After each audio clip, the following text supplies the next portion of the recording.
नमस्कार दोस्तों, साहित्य ज्ञान क्लासेस में हार्दिक स्वागत है आपका। आज के सत्र में हम अध्ययन कर रहे हैं भारतेंदु हरिश्चंद्र कृत निबंध भारतवर्षोन्नति कैसे हो सकती है।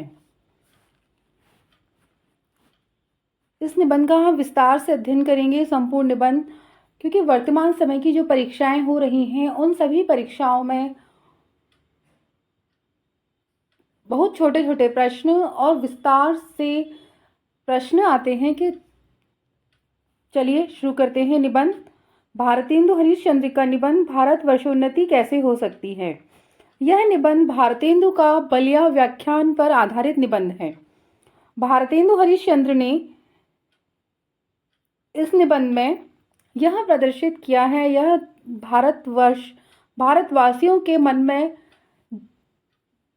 यह जागृत करने का प्रयास किया है कि किस प्रकार अपने आप भारतवर्ष की उन्नति कर सकते हैं, अपने स्वयं की उन्नति कर सकते हैं। और यह बलिया में एक स्थान है ददरी, वहाँ पर एक मेला आयोजित हुआ था। उस मेले में भारतेंदु हरिश्चंद्र ने एक व्याख्यान दिया था, तो उस व्याख्यान पर यह निबंध है। भारतेंदु का बलिया व्याख्यान है, भारतवर्षोन्नति कैसे हो सकती है। नवंबर 1884 में बलिया ददरी मेले के अवसर आर्य देशोपकारिणी सभा में भारतेंदु द्वारा दिया गया यह ऐतिहासिक भाषण बलिया व्याख्यान के नाम से प्रसिद्ध है। इस भाषण में भारतेंदु के बुनियादी सरोकारों और चिंताओं को एक साथ अभिव्यक्ति मिली है। अंग्रेज कलेक्टर टी.डी. रॉबर्ट्स की तुलना अकबर से करते हुए भारतेंदु अंग्रेजी राज को उम्मीद भरी निगाहों से देखते हैं, साथ ही परदेसी वस्तु और परदेसी भाषा के आश्रय रहने का विरोध करते हुए वे देशवासियों को स्वरोजगार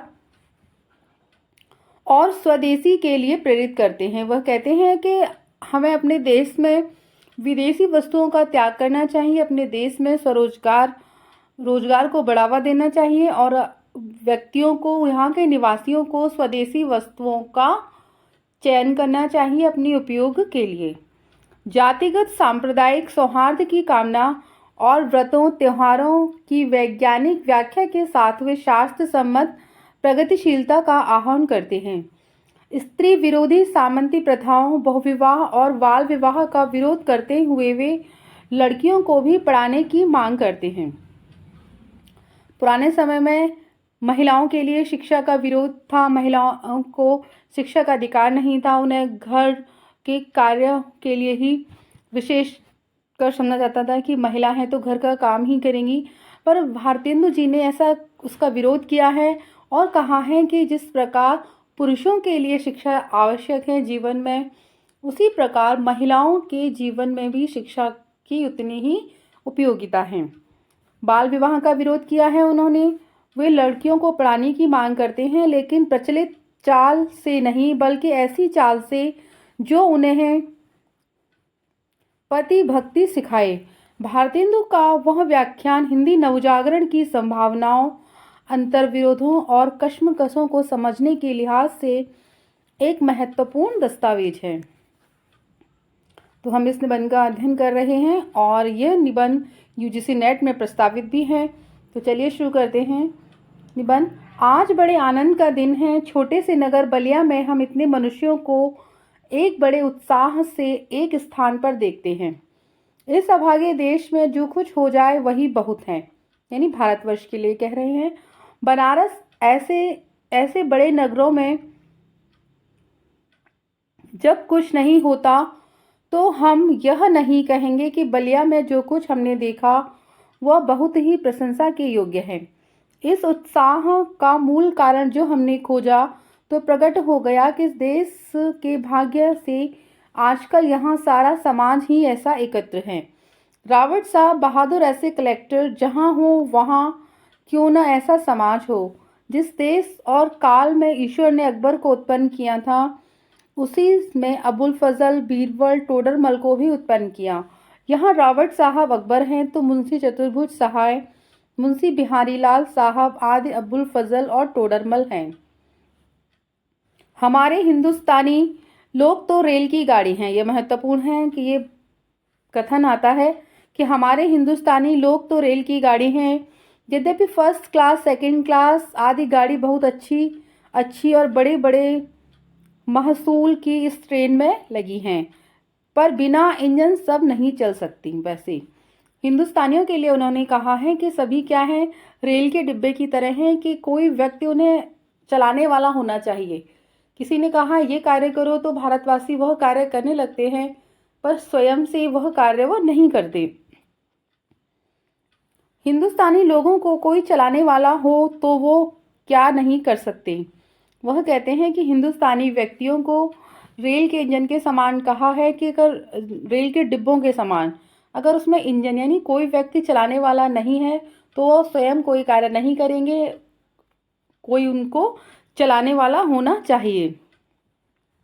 इनसे इतना कह दीजिए कि का चुप साध रहा बलवाना, फिर देखिए हनुमान जी को अपना बल कैसे याद आता है। सो बल कौन याद दिलावे, या हिंदुस्तानी राजे महाराजे नवाब रईस या हाकिम।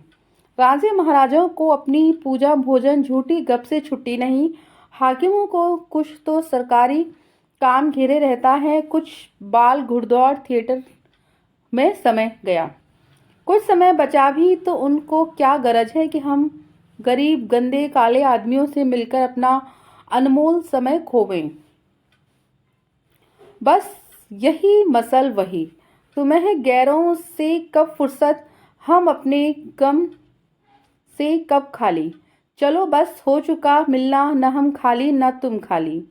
3 मेंढक एक के ऊपर एक बैठे थे। ऊपर वाले ने कहा जोक शोक, बीच वाला बोला गम सम, के नीचे वाला पुकारा गए हम। सो हिंदुस्तान की प्रजा की दशा यही है, गए हम। पहले भी जब आर्य लोग हिंदुस्तान में आकर बसे थे, राजा और ब्राह्मणों के जिम्मे यह काम था कि देश में नाना प्रकार की विद्या और नीति फैलावे, और अब भी यह लोग चाहें तो हिंदुस्तान प्रतिदिन क्या प्रतिक्षण बढ़े। पर इन्हीं लोगों ने निकम्मेपन ने घेर रखा है। बुद्धारो मत्स्य ग्रस्ता प्रवर स्मृति दूषिता। हम नहीं समझते कि इन लोगों को भी लाज क्यों नहीं आती। उस समय में जब इनके पुरुषों के पास कोई भी सामान नहीं था, तब उन लोगों ने जंगल में पत्ते और मिट्टी की कुटियों में बैठकर बांस की नालियों से जो तारा ग्रह आदि वेद करके उनकी गति लिखी थी, वह वैसी ठीक है कि 16 लाख रुपए के लागत की विलायत में जो दूरबीन बनी, उन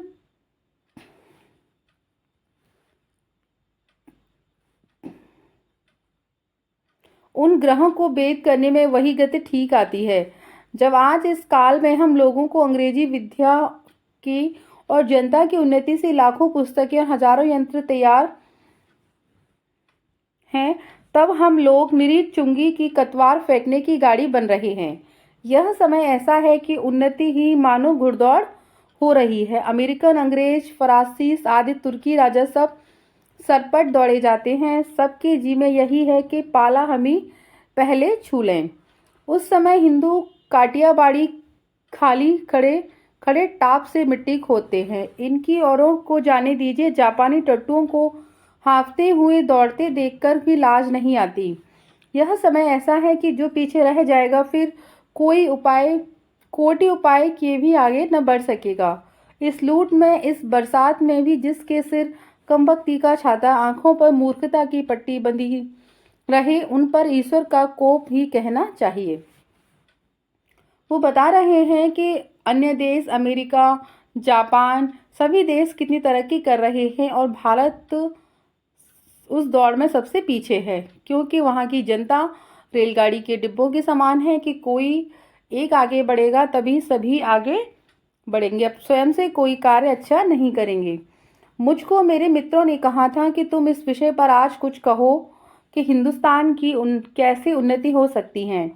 भला इस विषय पर मैं और क्या कहूँ। भागवत में एक श्लोक है, नृदेह माध्य सुलभम सुदुर्लभम प्लम सुकल्प गुरु कर्णवार मयानुकेलम नव श्वेति पुमान भवाति न तरे स आत्मा। भगवान कहते हैं कि पहले तो मनुष्य जन्म मनुष्य जन्म ही बड़ा दुर्लभ है, सो मिला उस पर गुरु की कृपा और उस पर मेरी अनुकूलता इतना सामान पाकर भी जो मनुष्य संसार सागर के पार न जाए उसको आत्महत्यारा कहना चाहिए। वही दशा इस समय हिंदुस्तान की है। अंग्रेजियों के राज्य में सब प्रकार का सामान पाकर, अवसर पाकर भी हम लोग इस समय उन्नति ना करें तो हमारे केवल अभाग्य और परमेश्वर का ही कोप है। सास और अनुमोदन से एकांत रात में सूने रंग महल में जाकर बहुत दिनों से प्राण से प्यारे परदेसी पति से मिलकर छाती ठंडी करने की इच्छा भी उसका लाज से मुंह भी न देखे और बोले भी न तो उसका अभाग्य ही है। वह तो कल फिर परदेश चला जाएगा।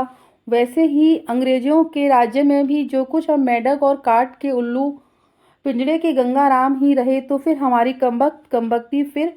कमबख्ती। बहुत लोग यह कहेंगे कि हमको पेट के धंधे के मारे छुट्टी ही नहीं रहती। बाबा हम क्या उन्नति करें, तुम्हारा पेट भरा है, तुमको दून की सूझती है। यह कहना उनकी बहुत भूल है। इंग्लैंड का भी पेट कभी यूं ही खाली था। उस समय उसने एक हाथ से अपना पेट भरा और दूसरे हाथ से उन्नति के कांटों को साफ किया। यानी भारतेंदु हरिश्चंद्र का कहना है कि भारतवासियों की स्थिति ऐसी है कि उनको भरपेट भोजन मिल जाए, अपना पेट भरा हो तो आगे की उन्नति की वे नहीं सोचते। पर इस प्रकार व्यक्तियों को नहीं करना है। एक हाथ से अपना पेट भरना है और एक हाथ से अपनी उन्नति का मार्ग प्रशस्त करना है।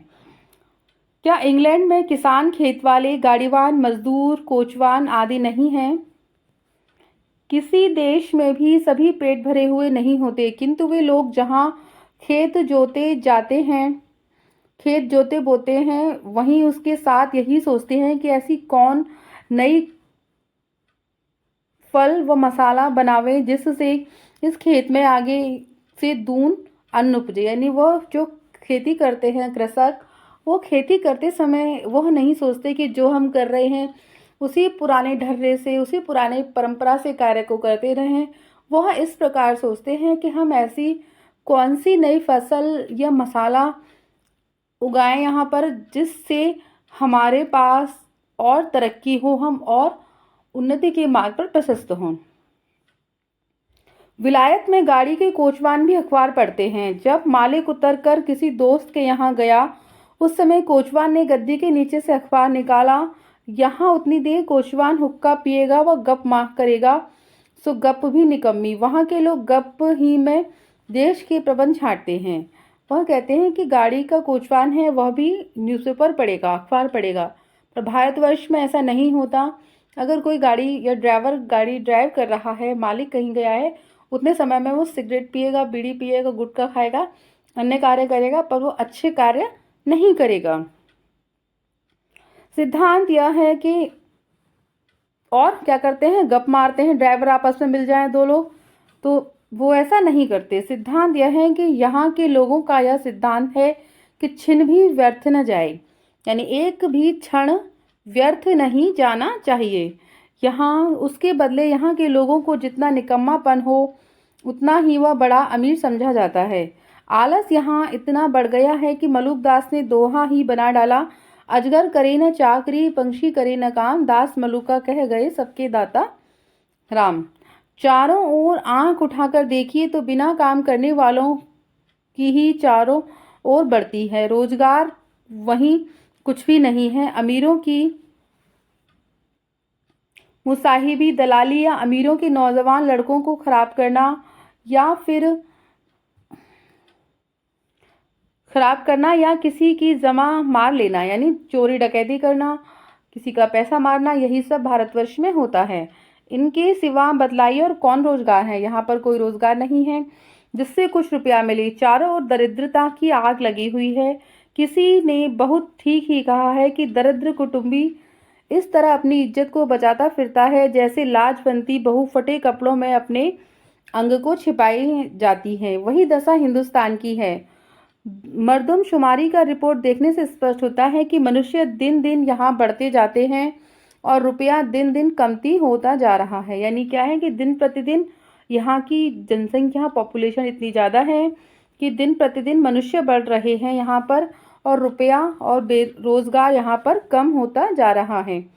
सो अब बिना ऐसा उपाय किए काम नहीं चलेगा कि रुपया भी बढ़े, और वह रुपया बिना बुद्धि बढ़े न बढ़ेगा। यानी जब तक आप अपनी मानसिक बुद्धि स्तर का विकास नहीं करेंगे तब तक यहाँ रुपया नहीं बढ़ेगा।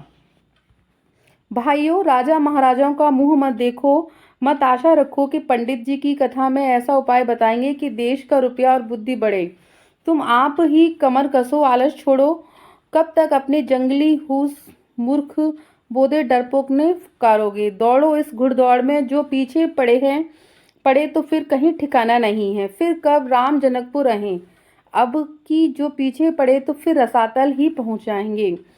जब पृथ्वीराज को कैद कर गोर ले गए तो सहाबुद्दीन ने भाई गयासुद्दीन से किसी ने कहा कि वह शब्दवेदी बाण बहुत अच्छा मारता है। एक दिन सभा नियत हुई और 7 लोहे के तावे बाण से फोड़ने को रखे गए। पृथ्वीराज का लोगों ने पहले से ही अंधा कर दिया था। संकेत यह हुआ कि जब गयासुद्दीन हूसू करे तब वह उसे मारे। चंद कभी उसके साथ कहीं थे, यदि सामान देखकर उससे यह न दोहा पड़ा, अब की चढ़ी कमान जो जाने फिर कब चढ़े, जिन चूके चहुआइन इक्के मारे इक्क सर।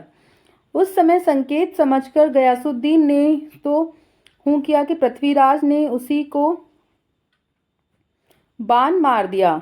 वही बात अब है कि अब की चढ़ी इस समय सरकार का राज्य पाकर, उन्नति का इतना सामान पाकर भी तुम लोग अपने को न सुधारो तो तुम ही और वह सुधारना भी। ऐसा होना चाहिए कि सब बात में उन्नति हो, धर्म के घर में काम हो, बाहर के काम रोजगार में, शिष्टाचार में, चाल चलन में, शरीर में, बल में, समाज में, युवा में, वृद्ध, स्त्री, पुरुष में,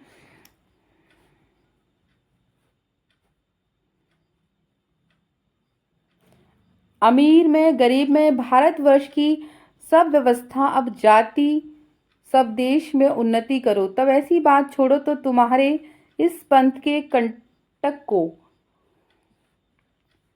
चाहे तुम्हें लोग निकम्मा कहें या नंगा कहें, क्रिस्तान कहें या भ्रष्ट कहें, तुम केवल अपने देश की दीन दशा को देखो और उसकी बात मतलब अन्य लोगों की बात मत सुनो, चाहे तुम्हें कोई कुछ भी कहे। अपमान पुरस्कृत जन्य मान कृत्वा तुम पृष्ठतम स्वकार्य साध्यम धीमान कार्यस्पो ही मूर्खता।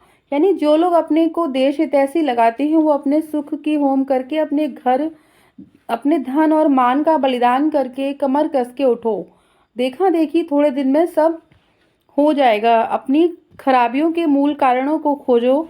कोई धर्म की आड़ में, कोई देश की चाल की आड़ में, कोई सुख की आड़ में छिपे हैं, उन चोरों को वहां से पकड़ कर लाओ, उनको बांध कर कैद करो। हम इससे बढ़कर क्या कहें कि जैसे तुम्हारे घर में कोई पुरुष व्यभिचार करने आवे तो जिस क्रोध से उसको पकड़ कर मारेंगे और जहां तक कि तुम्हारी शक्ति होगी उसका सत्यानाश करोगे, उसी तरह इस समय जो बातें तुम्हारी उन्नति के पथ में काटा हो उनकी जड़ खोद कर फेंक दो। कुछ मत डरो, जब तक 100-200 मनुष्य बदनाम न होंगे, जाति से बाहर न निकाले जाएंगे, दरिद्र न हो जाएंगे, कैद न होंगे, वरन जान से न मारे जाएंगे, तब तक कोई देश न सुधरेगा। यानी परिवर्तन होने के लिए कुछ क्रांतियां तो होनी ही अवश्य हैं। अगर तुम किसी चीज़ के लिए कोई क्रांति नहीं करोगे तो परिवर्तन भी नहीं आएगा। अब प्रश्न होगा कि भाई हम तो जानते ही नहीं कि उन्नति और सुधारना किस चिड़िया का नाम है, किसको अच्छा समझें, क्या ले क्या छोड़ें। तो कुछ बातें तो इस शीघ्रता से मेरे ध्यान में आ जाती हैं, उनको मैं कहता हूँ सुनो। भारतेंदु हरिश्चंद्र जी कहते हैं, सब उन्नतियों का मूल है, इस में सबसे पहले धर्म की उन्नति करनी उचित है। सबसे पहले क्या है? व्यक्ति को अपने धर्म की उन्नति करनी है। देखो अंग्रेजों की धर्म नीति राजनीति परस्पर मिली ही है, इससे उनकी दिन कैसी उन्नति है उस दिन को जानो जो अपने ही यहाँ देखो।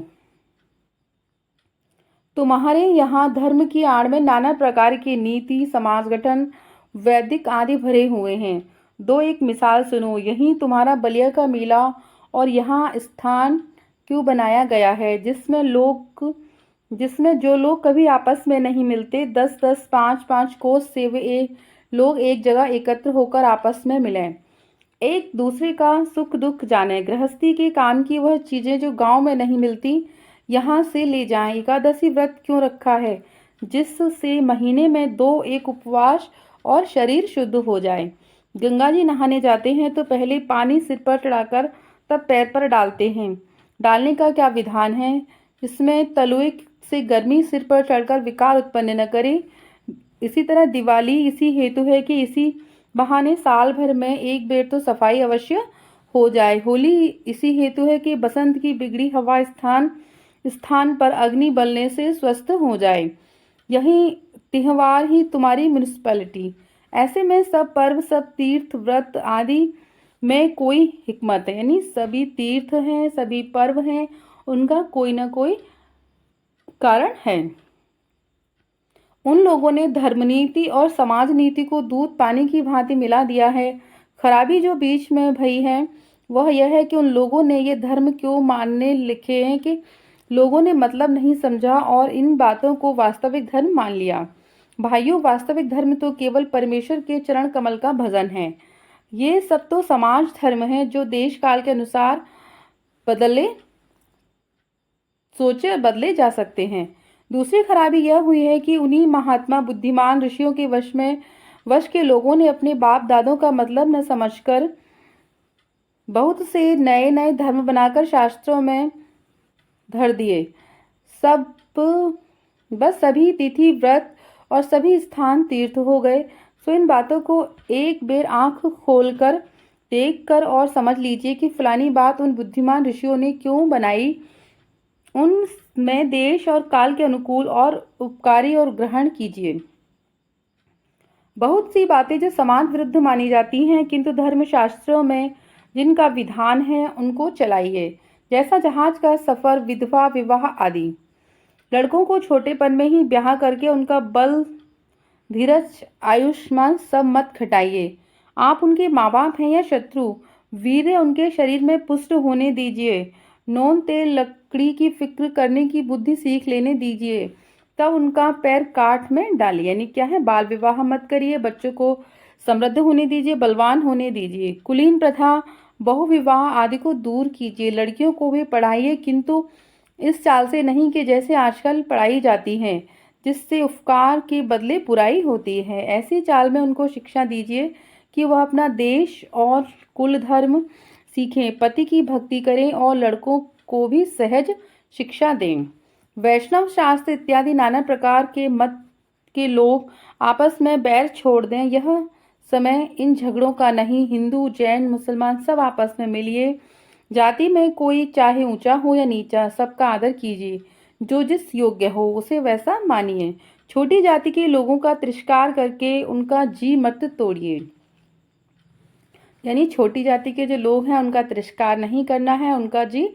तब सब लोग आपस में मिलिए। मुसलमान भाइयों को भी उचित है कि वो इस हिंदुस्तान में बसकर वे लोग हिंदुओं को नीचा समझना छोड़ दें। ठीक भाइयों की भांति हिंदुओं से बर्ताव करें। ऐसी बात जो हिंदुओं का जी दुखाने वाली हो न करें। घर में आग लगे, सब जिठानी दौरानी को आपस की डाह छोड़कर एक साथ आग बुझानी चाहिए। जो बात हिंदुओं को नहीं मयस्सर है, यह धर्म के प्रभाव में मुसलमानों को सहज प्राप्त है कि उन्हीं में जाति नहीं, खाने पीने में चौका चूल्हा नहीं, विलायत जाने में रोक टोक नहीं। फिर भी बड़े ही सोच की बात है कि मुसलमानों ने अभी तक अपनी दशा कुछ नहीं सुधारी। अभी तक बहुतों को यह ज्ञात नहीं कि दिल्ली, लखनऊ की बादशाह कायम है। यारों, वे दिन गए जब आलस, हठ धर्मी सब छोड़ो, चलो हिंदुओं के साथ तुम भी दौड़ो, एक दो होंगे। पुरानी बातें दूर कर मीर हसन की मसनवी और इंदर सभा पढ़ाकर छोटेपन ही लड़कों का सत्यानाश मत करो। हो संभाला नहीं कि पड़ी फारसी चुस्त कपड़ा पहना और गजल गुनगुनाए। शौक तिल्फी से गले मुझे गुल का जो दीदार था, न किया कि गुलिस्तां ही सबकी सबक याद कभी। भला सोचो कि इस हालत में बड़े होने पर वे लड़के क्यों ना बिगड़ेंगे। यानी कि थोड़े से बड़े हुए, समझदार हुए और तैयार होके सूट बूट पहन के इधर गाना गाए के गजल गाने लगे। अपने लड़कों को ऐसी किताबें छूने भी मत दो, अच्छी से अच्छी उनको तालीम दो। पेंशन और वजीफा या नौकरी का भरोसा छोड़ो। लड़कों को रोजगार सिखलाओ, विलायत भेजो। छोटेपन से मिन्हत यानी छोटेपन है बचपन से ही उन्हें मेहनत करने के लिए तैयार करो। सो महलों में लाड़ प्यार, दुनिया में बेखबर रहने की राह मत दिखलाओ। यानी उन्हें शौक मौज आराम से रहने की राह मत दिखलाओ। उन्हें बचपन से ही लड़कों को मेहनत करने के लिए, परिश्रम करने के लिए सिखाओ। भाइयों हिंदुओं तुम भी मतांतरों का आग्रह छोड़ो, आपस में प्रेम बढ़ाओ। इस महामंत्र का जाप करो। जो हिंदुस्तान में रहे, चाहे किसी जाति किसी रंग का क्यों न हो, वह हिंदू है। हिंदू की सहायता करो। बंगाली, मराठा, पंजाबी, मद्रासी, वैदिक, जैन, ब्राह्मण, मुसलमान सब एक का हाथ पकड़ो। कारीगरी जिससे तुम्हारी यहाँ बढ़े, तुम्हारा रुपया तुम्हारे ही देश में रहे, वह कार्य करो। देखो जैसे 1000 धारा होकर गंगा समुद्र में मिली है, वैसे ही तुम्हारी लक्ष्मी 1000 तरह से इंग्लैंड, फरासी यानी फ्रांस, जर्मनी, अमेरिका को जाती है। दिया सलाई ऐसी तुच्छ वस्तु भी हो वहीं से आती है। यानी माचिस भी इतनी छोटी सी वस्तु है, तुम अपने देश में नहीं बनाते हो, वह भी विदेश से आती है। आपस में किसी भी जाति के हो, हिंदू, मुस्लिम, सिख, जैन, ईसाई, पर हो सभी क्या हिंदुस्तानी हो। सब मिलकर रोजगार शुरू करो। जो पैसा तुम विदेश को जाता है तुम्हारा सामान खर्च लाने में, वह तुम भारतवर्ष में ही उस सामान को पैदा करो। जरा अपने ही को देखो। तुम जिन मार्किन यानी कपड़ा की धोती पहने हो, वह अमेरिका की बनी है। जिस ललाट का तुम्हारा अंगा है, वह इंग्लैंड का है। यानी अंगरखा सिर पर पहनते कुछ पगड़ी। फ्रांसीसी की बनी कंघी से तुम सिर झाड़ते हो, और जर्मनी की बनी चर्बी की बत्ती तुम्हारे सामने बल रही है। यह तो वही मसल हुई कि बेफिक्रे मगनी का कपड़ा पहन किसी महफिल में गए।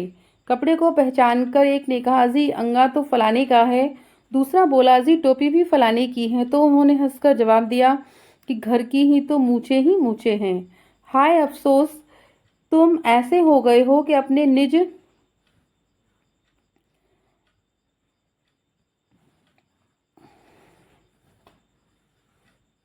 हाय अफसोस तुम ऐसे हो गए हो कि अपने निज की काम की वस्तु भी नहीं बना सकते।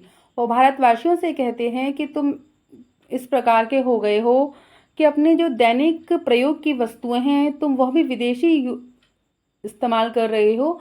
अपने देश में उन वस्तुओं की पैदावार नहीं कर सकते हो। भाइयों, अब तो नींद से चौंक के अपने देश की सब प्रकार उन्नति करो। यानी अब तो अपनी उस नींद से जाग जाओ और भारत देश की उन्नति करो, जिसमें तुम्हारी भलाई हो। वैसे ही किताब पढ़ो, वैसे ही खेल खेलो, वैसे ही बातचीत करो।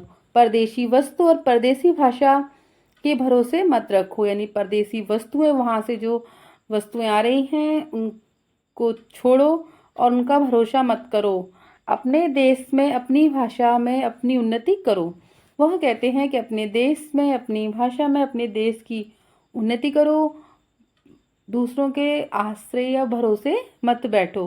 वो कहते हैं कि छोटे व्यक्तियों को बचपन से ही, बालकों को मेहनत करना सिखाइए। उनको विलायत भेजो, विदेश भेजो, अंग्रेजी शिक्षा दिलाओ। ऐसा नहीं है कि भारतवर्ष में रहना है तो हिंदी शिक्षा का ही प्रचार प्रसार हो। नहीं, वो कहते हैं कि व्यक्तियों को, मनुष्यों को, बालकों को हर प्रकार से उन्नति करने के लिए सक्षम होना चाहिए। तो भारतवर्ष उन्नति कैसे हो सकती है, हमने भारतेंदु हरिश्चंद्र का निबंध का अध्ययन किया। अगले सत्र में हम इसके प्रमुख पाठ, समीक्षा और प्रमुख उदाहरण का अध्ययन करेंगे। आगे के सत्र में जुड़े रहिए। बहुत बहुत धन्यवाद।